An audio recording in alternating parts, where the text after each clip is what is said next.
Man, it's a treat to have you. This has been a long time coming. So your grandmother is one of your biggest fans, and your grandfather. But she for sure would talk to me about you every single time I went to visit the first year I went to see them. And so you are a super stud and a loved guy by that family there. My neighbors, beautiful people, Paul and Rogine, love you guys.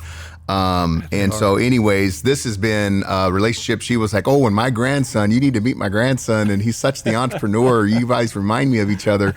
And because I got a lot of crazy ideas and I used to share those with them. Yeah. But anyway, so we have that connection and that's pretty cool. Yeah. But hey, man, what we do is I'm going to start out real quick with, we call it, a quick minute where we're going to go through some stuff and warm up and get this conversation going. And so that kind of gets our brain going, and it gets the conversation. I get the jitters out a little bit. You're good. You don't seem like a jittery guy, but just in case, you never know. You'll work out whatever's left there. Right on, man. So, hey, man, what's your favorite color, Evan? Simple. I'd say blue. Blue. Why blue? Blue's it. You see it everywhere. It takes up half the sky, especially moving back to Kansas. You see a lot more of it than you see in other places. Nice. That's the color of the Air Force when I was in and what we always wore on a uniform, so I just always liked blue. Yeah, I'm really... Green's a close second. Green, blue, and then green. That's it. Green's a close second because I loved mowing yards growing up. And nice, fresh cut lawn, the smell of that, really good. That's awesome. So somehow green just stuck in there because you always look at a nice green lawn. Well, I'm looking forward to hearing about your Air Force, your involvement with Air Force Academy and all that, and then also the business. I think it's your first business? Oh, which one? The lawn care business? Yeah. Old Grassmasters, which I think would take on a whole new meaning in the name today than it did 15 years ago. Yeah. It was always a joke for my buddies that found out the name was Grassmasters. They're like, well, what's that? What were you selling? I was like, I was mowing yards. That was it. But that was the first official company that did one. I don't know, that's 15 years ago now. That's awesome. So what's your favorite sport or sports? Definitely football. Football's been the sport that I've loved and growing up and playing. But I will say now that as I've gotten older, ones that I've come to appreciate a lot more, baseball and soccer. Something I never would have thought. You asked younger me that, I would have laughed at myself. Yeah. I've come to actually like watching a little bit of baseball and a little bit of soccer, like with everything coming up for this holiday season. We're having everything big with World Cup and all. That's something that oddly I've come to like a little bit more. So football, what position did you play? I was offensive tackle. Interesting. That's it. Interesting. And you're pretty in shape and probably a little different physique than you were at that time? I'll take that. Lost about, I don't know, what are we down? 30 or so, 40 pounds. Yeah, you from look what sharp. It used to be. That was it. We were the smallest offensive line anyways in the country. So interesting. We were meant to be small. And this was at the Air Force. Yeah, you got it. So we'd go chop block Oklahoma guys and Michigan guys, and they were 50, 100 pounds heavier. Man. But it was a lot of fun. Nice. All right. Just a little personality question here. Sure. Muscle car or luxury sedan? Whatever makes it harder to ever get pulled over. That I'm always happy with. Luxury sedan. That's all right. right. We joke when I pulled up here.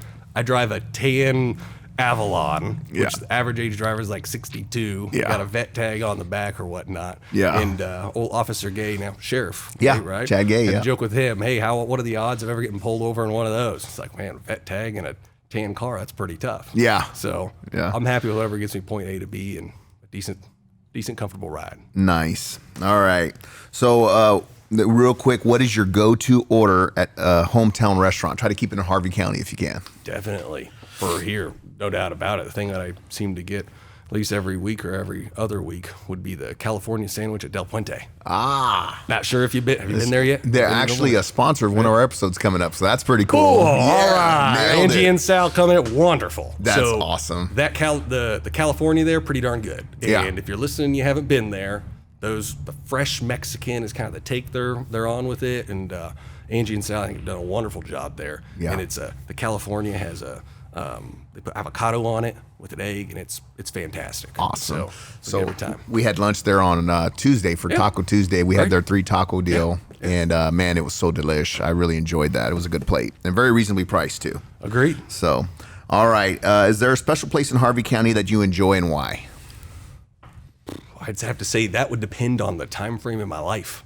Definitely when I was younger, I would say Athletic Park, and Athletic Park for sure, because that was just a great spot to have the football stadium, everything else. Mm-hmm. The older I get and have gone away and lived in different cities and seen things, we have just such a unique high school football atmosphere that small town feel that you see in the movies. We Yeah. actually have that. That's awesome. Other places really don't have that. That was always a special place. Now, as I'm older and coming back around for here in Harvey County, it would honestly just be downtown Newton.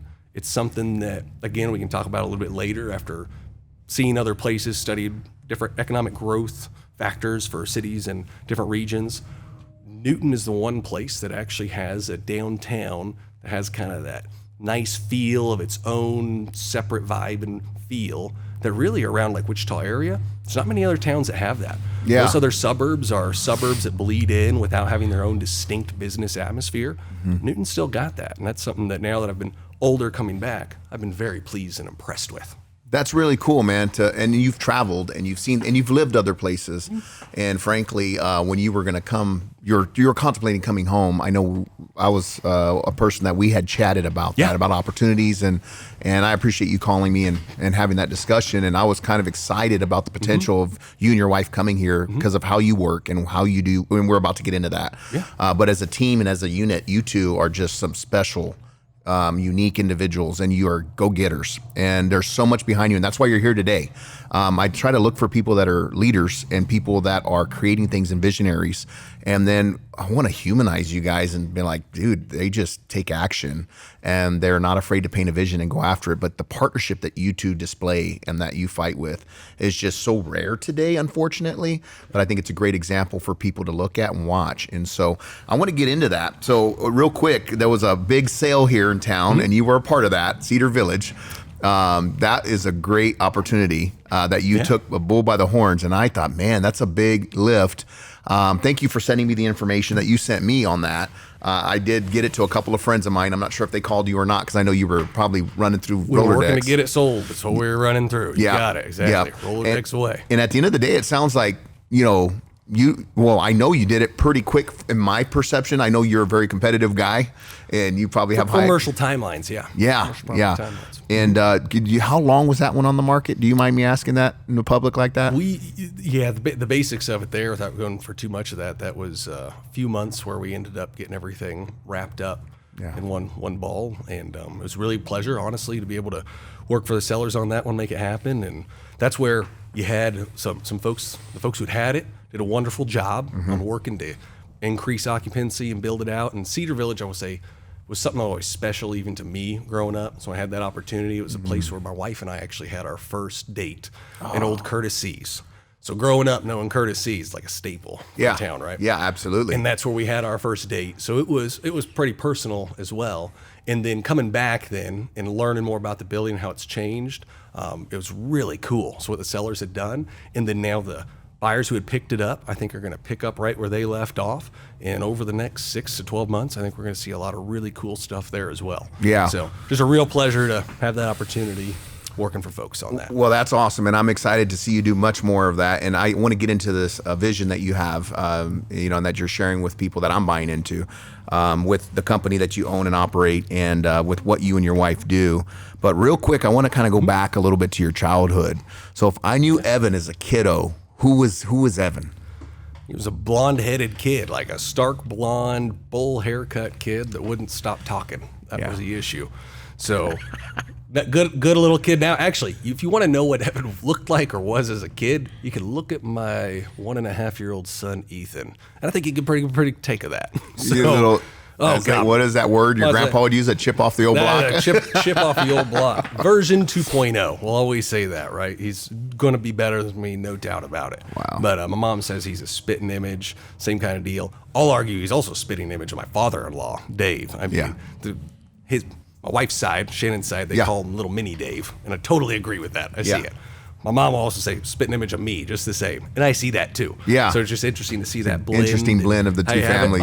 Totally. Yeah. But that's definitely what I'd look like. Blonde little kid that was talking and just running around the place. And then middle schoolish, you get into athletics right about then? Oh, yeah. It was football. And fortunately, I mean, my mom really kept me active and involved in doing things and made sure I got involved in all the different activities possible. So that was really good. I really contributed a lot of that to my mother. She did a wonderful job with that. My father, then, he was just fantastic in supporting me for sports side, like for football. I was really fortunate that he made it to so many of my practices and would watch and take me to kick field goals because I was actually a kicker as well as an offensive guy, and punted for quite a while. And he was just really good at making that happen. So it was a good childhood, very good childhood. I didn't know we had that in common. We'll have to go kick some balls after this. That's it. That's what I told you. So I had an odd liking for soccer too that I never would have thought, because I just enjoyed kicking. Yeah, and you are a product of USD 373. Yeah, all the way through. Yeah, I guess I preschool some in Wichita, but for pre-K, but yeah, from kindergarten all the way through high school. So in high school, you guys had a pretty amazing class, from what I gather. You just got a lot of successful people that came out of that group that you were with, in different walks of life, Great but class. a lot of entrepreneurs, right, in that group. Great class. A lot of guys starting and doing some of their own stuff, and I mean, I would just really say we had our class reunion. Anna was born 3 years ago, 2009, 2019. So we had that. And I mean, we had that class reunion. We ended up, I think it was 80 or 90 folks coming for it. Fantastic turnout for a class reunion that you'd have over the weekend. And it's just something where overall great class that we had. And it's one of those that I was really fortunate to be a part of. Yeah. And then so you played football and you were a standout there. And was that your only sport in high school?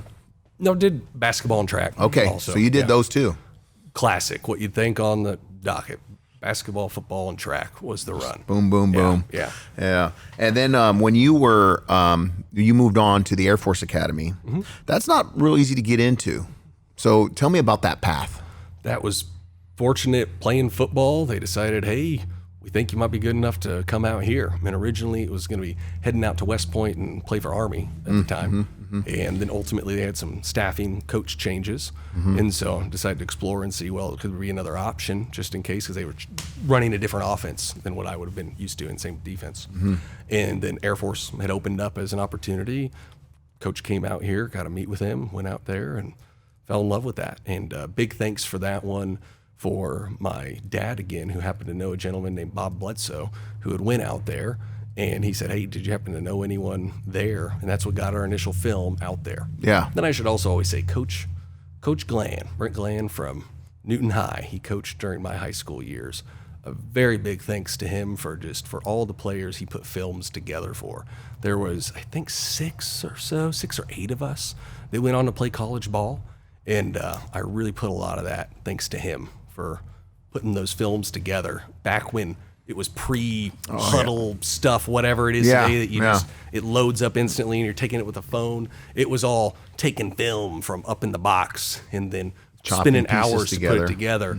And now as I look back on that, what he did for us was something that I never would have done back then. And mom and dad, of course, they would have done everything for me, but that's not their skill set. He just did that. So it's something we were very fortunate to have. And that's ultimately what helped open me up to getting there. To that opportunity. And then had to make the requirements and everything. And thanks to mom forcing me to do all the right stuff in school, it worked out pretty nicely. And you were an entrepreneur in high school. Was fortunate to have a business that worked out pretty nicely then. Enjoyed that. That's where Grassmaster started, mowing lawns. So I was having lunch with Dan Heinze last week. He's a community guy too here. Oh yeah, Dan. Yep, Conradi Insurance, and great guy. We go to the same church together, and just really like Dan a lot. He's a ball of fire. And he told me that he was like, yeah, I think I sold him his first insurance policy in his first business. He did. He definitely did. It was actually, I had a call. How that one went down is I'm throwing shot put, 17. I'm throwing shot put up at, we're at Bethel. And Coach Russ Graber out there, also fantastic, coached me and really taught me a lot for throwing. Because fortunately, I won shot put, state shot put champ in senior year. Wow. It was a down year for the distances. I got lucky. That's what I always say. On. But it really was. I got fortunate with that one, but it worked out nice. But I remember we were out there and I got a call to have a contract to manage all the foreclosed homes in northern Wichita. This was back in 2007. And they had asked me, they said, well, do you have $1 million an occurrence and $2 million aggregate in insurance? And I remember just saying, well, yeah, I get that. That's not a problem. I had no clue what they were talking about. I said, don't worry, I'll get it to you in a day or two. Yeah. And I just remember that out there, and I immediately had no clue where to go. And then I can't remember if that was Russ or someone else that pointed me and said, Dan, you got to go talk to Dan. And so went over and talked with Dan, and Dan set me up for our first policy, and that's how I got a contract to manage all the foreclosed homes in Wichita right before all the foreclosures hit in 2008. So that was a nice little deal. That was something else. That's what really took it and made Grassmasters, the company that we were able to sell by the end of leaving. So That's awesome. it was good, yeah. So you sold a company before you're out of high school. You go to college, Air Force Academy, super competitive, just world class everything. I was low into the potable there, I tell you. That was it. Most of you guys are humble like that. That's what we All say. of you guys are like that with each other, and I really appreciate that, though. Yeah, like I said, well, there's the fighter pilots. Watch out, there's the Mavericks. Just kidding. Some of those are very humble too. But really was. There's some sharp folks there. That was something else. I got to learn a lot from that too. That's Really cool. good. So what was it like going from Newton, Kansas to entering the Air Force Academy with all those high expectations? What did that look like? Were you nervous, scared, ready to go? Oh yeah. Well, you say the word humbling for stuff. That was like you start to get your first dose of figuring out, hey, what happens when you're not at the top, not always at the best. And it was a great experience for that. There were plenty of avenues that we had that I ran into it, which was really good.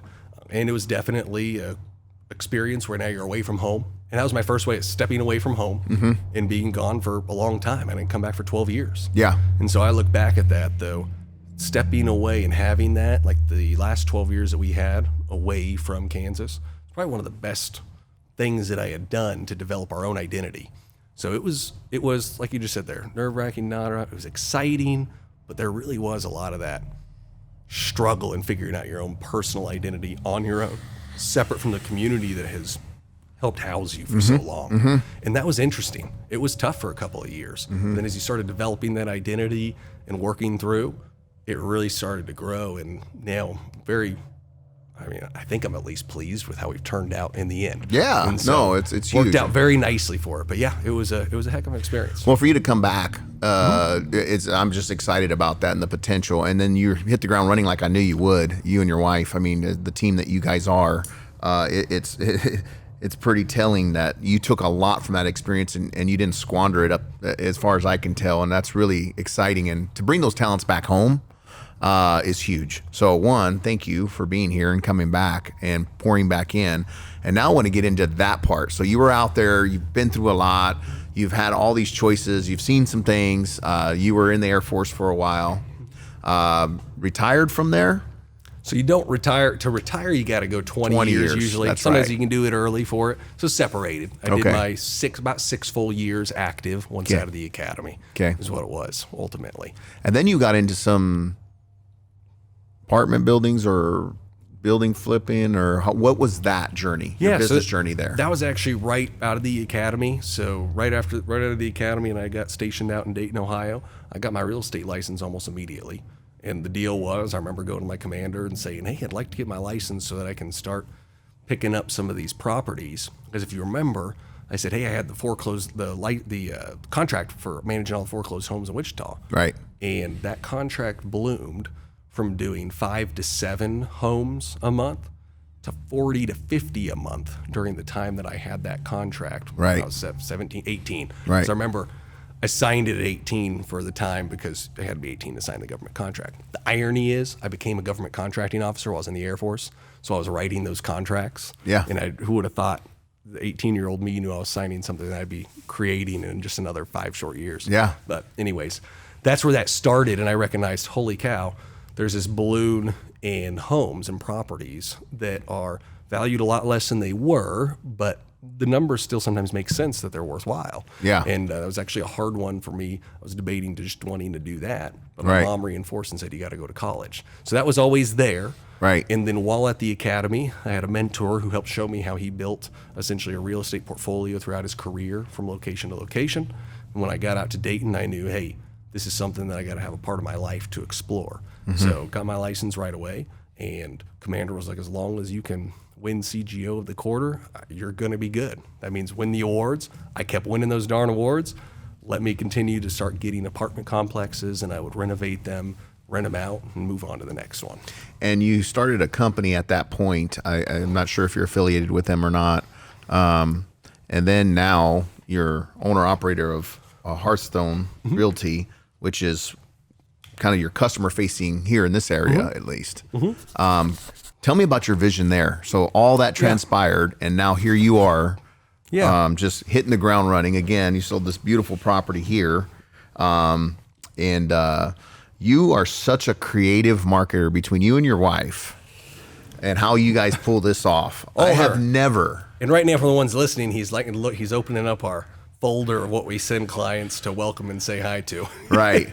You get to see. So we've got handouts. Oh, I mean, I tell you, Shannon's amazing at that. Shannon's amazing at it. Clean, top notch. You do any part of any place in any country or state in this country, whether you're in Manhattan or Newton, Kansas, this would go anywhere. It looks sharp.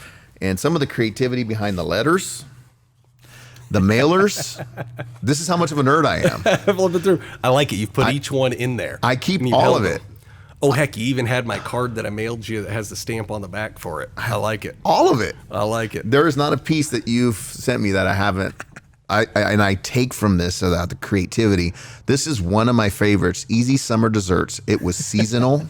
It came right at the right time, and I was like, "This guy's good." Him and his wife are on top of it. I make my fat lineman joke if I recall right too on some of those also. A food tip for a former lineman. Exactly. That's so good. I make some of those jokes for it. So it's humanizing you. It's giving something of value back to me. It's a soft touch. It keeps me in front of people.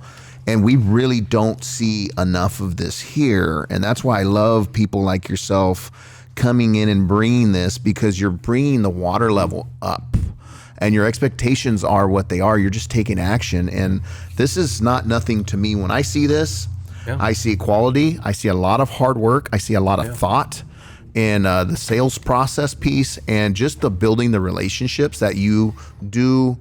It's intentional, but it's real. Yeah. There's a lot of people that do things, but it's gimmicky. When you do things, they're heartfelt. It's part of your brand.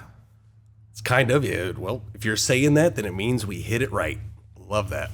And that's been the goal. So the basics of what we do with Hearthstone is that you were asking there earlier about, hey, the real estate experience for back in Dayton. So really, we have two companies. One is where we actually move military around the country, and we connect them with quality agents everywhere. We've been doing that for about 5 years now.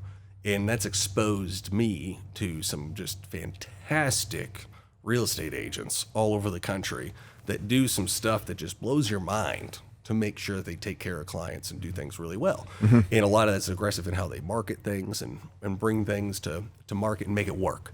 So our goal with Hearthstone has been, hey, that's our local company that we use, our local real estate brokerage, to take some of those things that we've learned from all these just fantastic agents around the country and apply it locally here.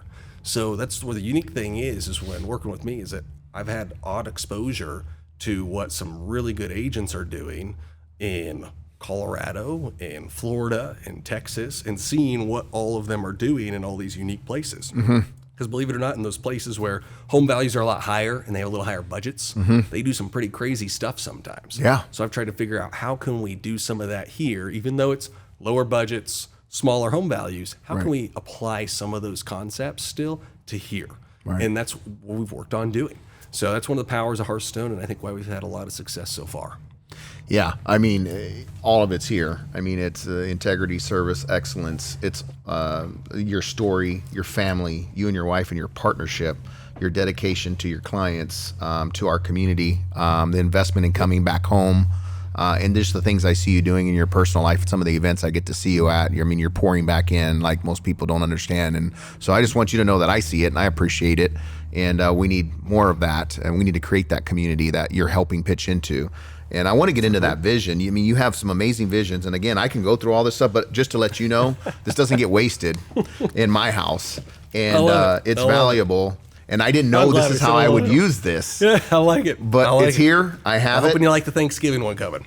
Okay. All right. Right on. There you go, guys. And I'll give the turkey recipe out if I get that. Is it a family recipe? One of No, now I'm gonna have to go back and talk to Shannon about that. One of Miss Rhoda. Oh, she's like, thanks, dude. She just sent me a draft actually before this. That's too good. Funny.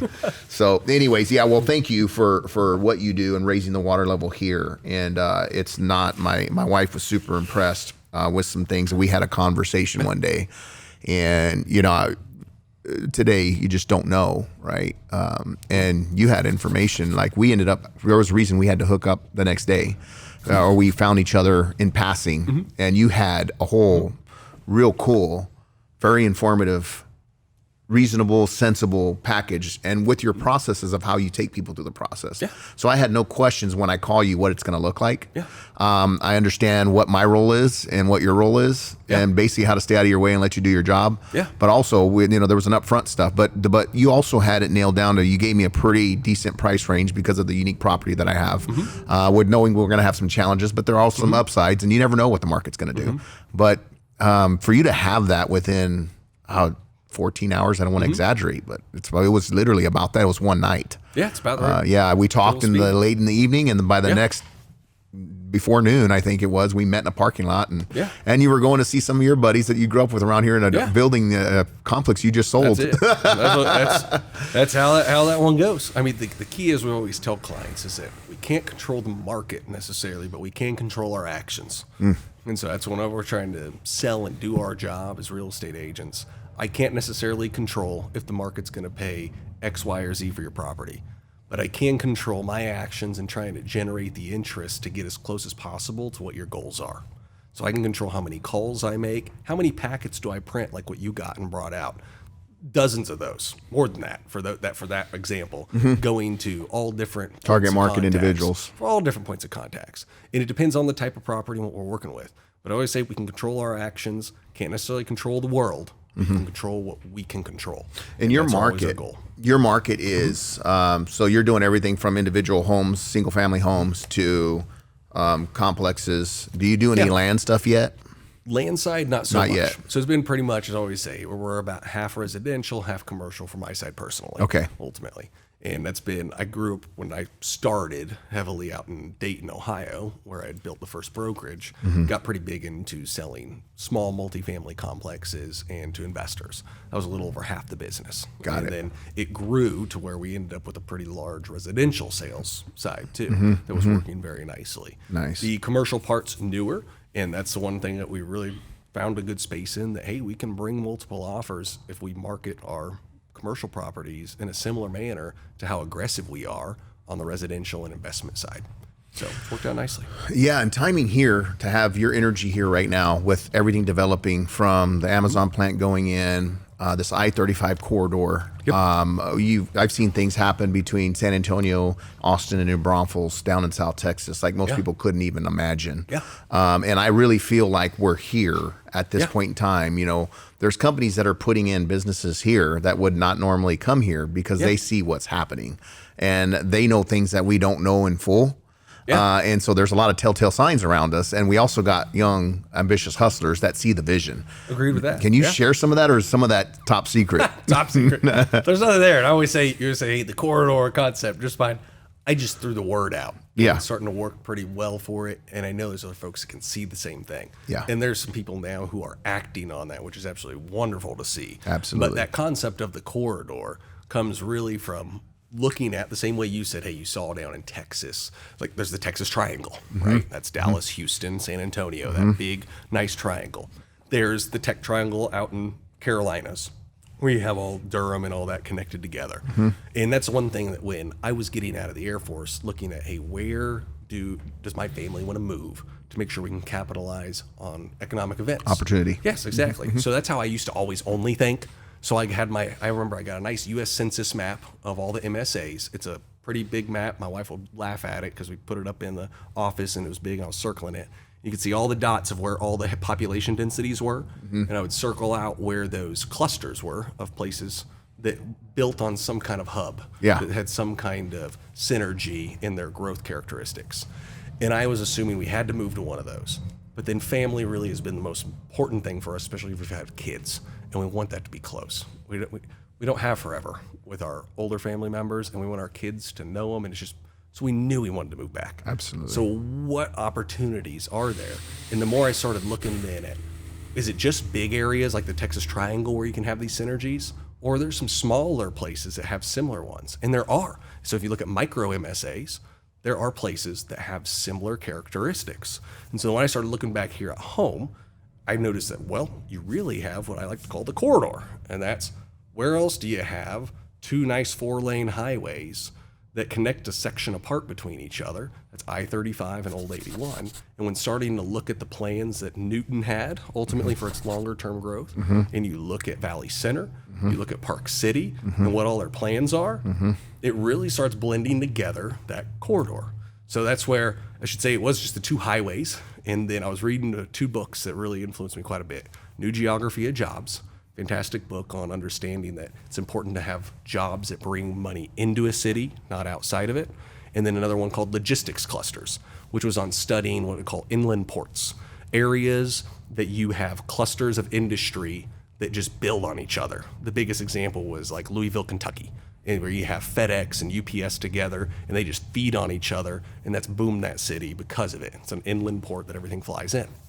Well, you look at it, and you take the viewpoints or thoughts from both those books and combine them, and the Wichita-Newton corridor has a lot of those characteristics and possibilities of growth, which is really cool. We're That's what got me excited. Yeah, we're logistically ridiculously placed. It'd be a great, and it's a good spot for it. Yes. Now, you're fighting against a few other strong places for it. Your Kansas City, your Oklahoma City, Tulsa and stuff.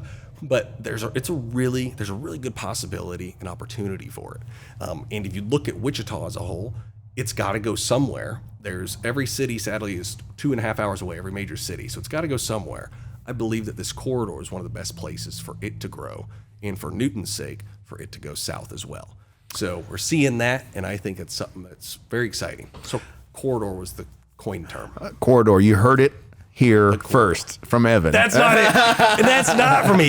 You've been saying those things, and now there's guys practicing it, which is awesome, which has been wonderful. There's folks that I think are going to buy in it and they'll be doing more for it than I could ever say or do. It's really neat to see. It's exciting for you to see it and unpack it just how you did, because I'm betting on that. Yeah. For my future situation, and I'm betting on that movement and that vision. And I know that we have to go out and get it and create it and be a part of it. Yeah. But we do need a team of people to come together to make it work and to make sense of things and play with ideas. Yeah. And then manifest it.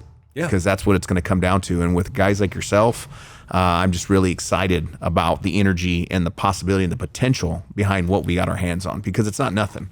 And I think we are here in Harvey County and in Newton placed perfectly to just really take care of each other for a long time and have plenty of work, and then help create new jobs and recruit companies that want to spend money in our area, where we can produce and ship out and become a hub for some great companies that want to come here. And I completely agree with that. And that's where one thing that was really interesting to see coming back is how much Newton has really gotten excited about its own identity.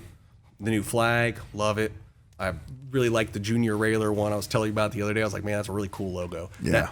That sense of pride is wonderful. Wichita, same thing coming back. That whole flag and there, it's loving. It's really cool. When we moved back, Shannon and I, she says, well, yeah, it was good, but we'll never do it again. And I agree with her. We moved back and we lived right downtown at the Renew Apartments, because we wanted to see how has Wichita changed itself downtown. Because younger, that was not a place you necessarily wanted to go. Right. But we're like, we're here, it's different. Let's see what that's like. Because I still believe that's the beating heart of our local regional area. What's that like? The time we were there for a month was amazing. Very different. Now, it was also middle of COVID, a 5-month pregnant lady with a 1.5-year-old daughter in a 500 square foot apartment. That was really rough there. But living around and seeing the area really opened us up to go, okay, something's changing here. And then coming back to Newton and seeing, like I mentioned earlier, the downtown changes. Some folks, if you've been here for the last 12 years, you might not feel like those are major changes, but having left and come back, stark changes. Like coffee shops, best coffee shop in town. It's right here at Norm's, I would say. I would say best coffee shop, honestly, in like the Tri-County area is Norm's. I believe You've got that. places like Del Puente now and Back Alley, all that. That's wonderful stuff that wasn't there when I was growing up. It's good things that we're starting to see. The brand's right. So you have that, but you have that. It's great to see that cities are having their own pride and everything. I love that. But the reason why I also like to use the term just the corridor is it's seeing other areas where you have that growth, that triangular growth or synergy between different cities. You got to also recognize that, hey, our nearby cities, we got to feed off each other. I believe that Newton is critical to Wichita, and Wichita is very critical to Newton, and they feed off each other. And if positioned right, I think that we can have a really bright future on it, because Newton is one of those unique places, like I mentioned, having the unique small downtown that has its own vibe and feel. Honestly, nowhere else has that when you go to any of the other towns. It's got its own vibe and feel. I would argue the best public golf course that you could have around, but it's still within 20 to 30 minutes to any major employer in Wichita area.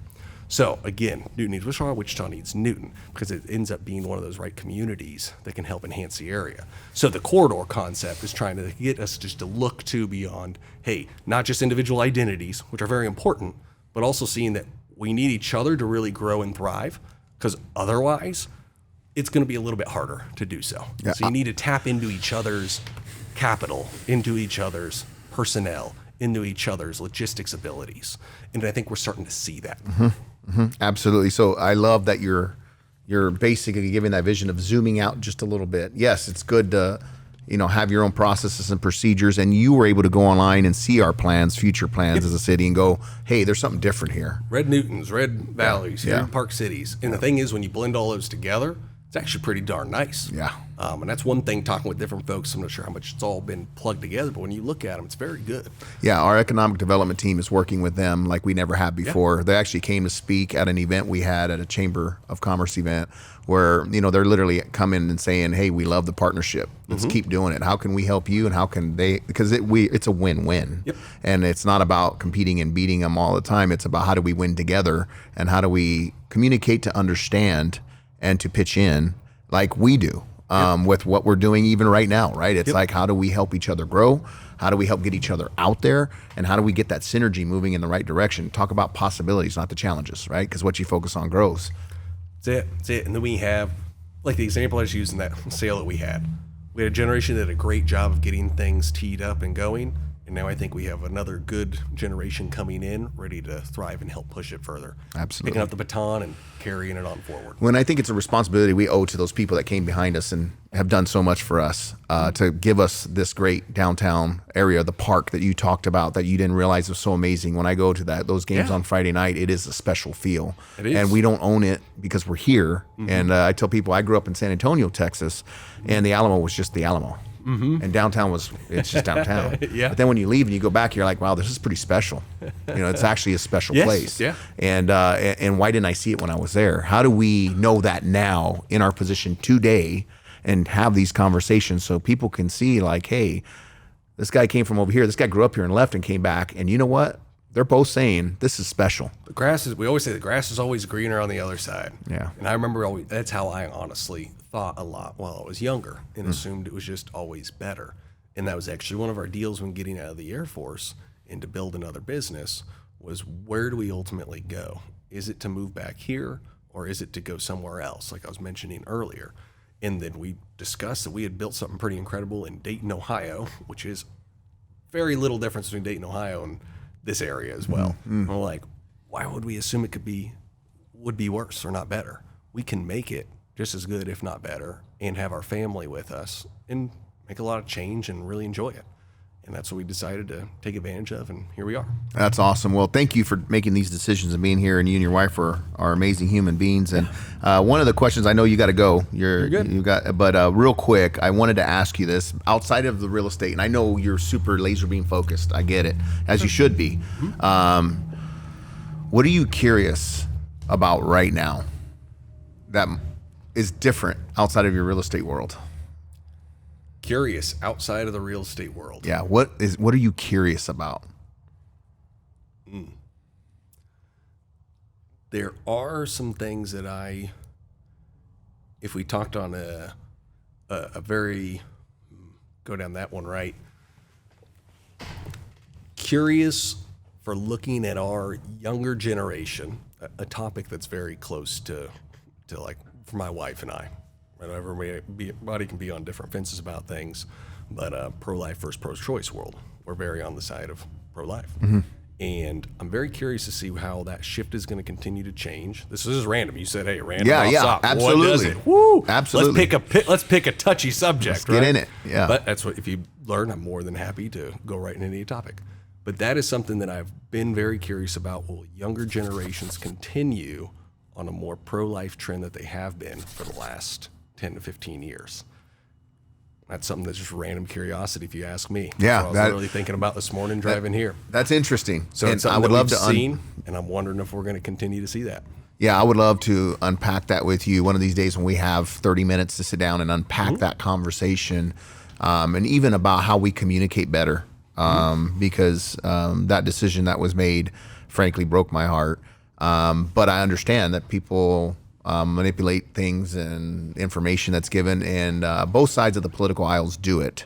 Yeah. And it's like, how do we take something so sacred and bastardize for political reasons when we can just have an open, honest conversation and try to understand each other without that piece? Because I think that's what happened. And it was interesting to me just this last And you're season. talking for the local vote for Kansas, Yes, right? yeah. And that's where I go, because I think that's what we Yep. can do something about. Yep. That's Yep. what we can influence. That's the neighbors and friends that we have when we Yeah. have these conversations. I know that I've spent some time around that space, and I just heard a lot of manipulation. And when I would ask people questions, because I already knew the answer, Yeah. because I spent nights and nights reading stuff to make Yeah. sure that I knew what I needed to know. Yeah. For my own peace of mind, that people really didn't know. They were just listening to the text message they were getting, or Yeah. and you would even ask people in the text message I would get, and I said, well, what are these 15 things? Can you lay them out for me? Yeah. Well, you need to read this 240-page document. Well, can you highlight the pieces for me that you read? Of course, you never get answers It got back. very muddled and confusing, but that's where it just so for here it might have been, it turned out differently than maybe some would expect, but other places it's changed, and it's just interesting to see that has started to happen over the last few years, more Interesting. so than it's ever been before. Yeah. And if you just looking at the data on demographics, it's where you say, just am I curious? The thing I was just still curious about now is, in so many aspects, we see the world being more and more progressive on a lot of subjects. For this one, we're seeing younger generations voting more pro-life than choice. There's been a big fight to change that in some regard, but it's not what it was 20 years ago. It was interesting. heavy, stark the other way. So it's in one category. So when I'm curious, you just ask. Well, I'm just curious where that's going to land. In 20 years, are younger kids going to be thinking that? Because that will change things more in that favor over the long run. Absolutely. Something we don't see in most topics or subjects. So Yeah. Well, you that's just ask. Hey, random 100%. curiosity. I appreciate it. That's the thing And I'm gonna tell I'm you, curious about, and I don't know. getting to know you, we could literally talk for days. Because, and it's not just you, it's me too, because I want to answer things, but I feel like we're always going 100 miles an hour. And I know I am. And sometimes it'd be nice to just barbecue and sit down together and be like, okay, let's unpack some of this, because you're, I think, a little bit more or just about the same amount of a nerd as I am, which you are just curious and you really want to know. Oftentimes. That's why I think you'd be a great podcaster, because you ask questions like you want to know. And you want to know how people come to decisions. And like this Teffy deal that me and you were on the phone about, I mean, when you latched on and you started getting a little bit of a picture, you wanted to drill down and really get an understanding.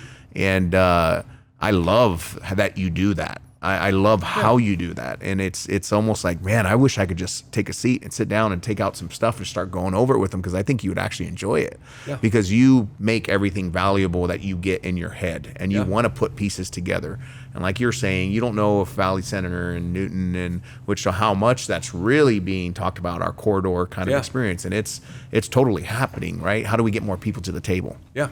And get the right people hooked up and start casting visions and recruiting more people to those visions. Yeah. And you get it, and I'm excited about it. And I love where you're going with that. And again, you are just curious, and that is amazing, because there's honestly, it's a breath of fresh air for a guy like me to go, I'm not crazy. There's other people like that. This guy just wants to know. Well, if you don't know how something works, how can you figure out how to solve the problem for someone else? Kind of what that comes down to for us. And that's where it's just natural beating in for, like, client's sake. It's understanding. I got to understand what you're really going for. What's your goal here, so that we can make sure we meet the expectation and we can find the right solution to make it work for you. That's awesome. So that's really what drives a lot of that. Just always being curious, because if you don't know, you can't solve the problem. Yeah. Last question, my man. What is one thing you would like to share with the world from your heart? No categories, no nothing, just one thing you want to share. Evan, his business, his family, whatever that thing is. Do you have anything you want to share with Harvey County? Put you on the spot. I'm going to go back to a theme with what you had brought up there for going away, coming back, is that for folks local here, if ever assuming that, hey, this place isn't the best for me, there's always something better, to know that the grass isn't necessarily always greener, and to really make sure, let's try to just water our own yard, essentially, right? And that sometimes we just got to pour into that, and don't be afraid to do so. Sometimes we're really afraid to lean into that. And that's the one message that I really like to have across, is that really the corridor concept, so to say, if you're listening here from Newton itself, it's from Wichita itself, it's a great place to really be. And it's taken us a while to really recognize that. And having gone out, come back to that, it makes a difference. Got a good friend, a gentleman who's now also building into this corridor concept, Jason Pomeroy. He had a great line of, you got to move back. Kansas is the best place to grow boys of character, men of character. Got a lot of boys. Yeah. And I'm like, you're spot on about that. It's a great place to grow a lot of men of character. And so that would be my message, not to forget that, hey, this is a good place to be. Well, thank you for bringing your talents back home. Thank you for what you represent. You and your wife are an amazing team. I'm looking forward to seeing you guys grow in the years to come. I appreciate the time you spent with us here today, and I'm looking forward to sharing this video out to Harvey County and people becoming more proud of where we're at today, and knowing that, you know, the best people are all around us. It's what we make of it. I like it. Appreciate it very much. Thanks for having me on the show, Andy. Evan, appreciate you, dude. Talk to you soon.